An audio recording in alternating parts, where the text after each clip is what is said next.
The storage limitation principle prevents organisations from storing personal data for longer than is necessary.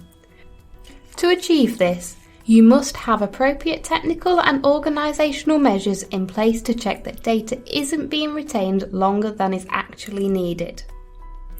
Why can't you store all data forever? Storing data indefinitely would lead to a variety of problems. For instance, out-of-date information could be used to make wrong decisions about people.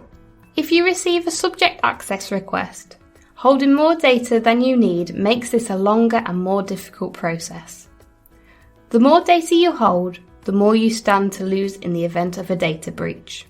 Many organisations will try to justify holding onto personal information for decades just in case of a query at a later date. Very rarely would this be lawful. In typical GDPR fashion, the law does not specify any minimum or maximum timeframes for holding data. However, whilst there are no time limits, there is important guidance. Firstly, you should adhere to any legal time limits, official regulator, statutory body or industry guidance. If there aren't any, you need to make a reasonable judgment on the retention period.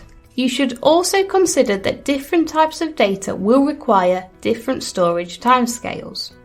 For example, HR files are normally deleted after 7 years, but you may wish to retain occupational health test results and insurance information indefinitely in case of a claim.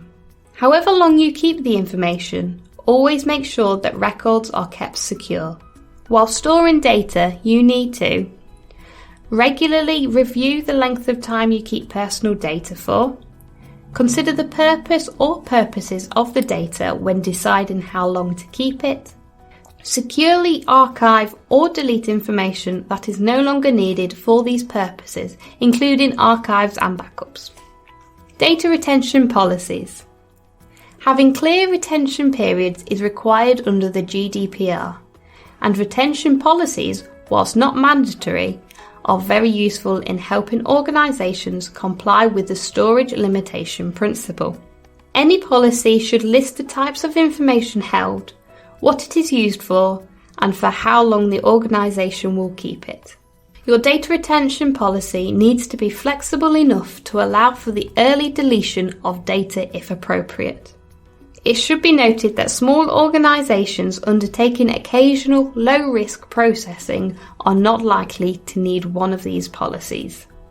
If you would like any further information, consider taking our online Level 1 course, available online at www.griffinhouseconsultancy.co.uk.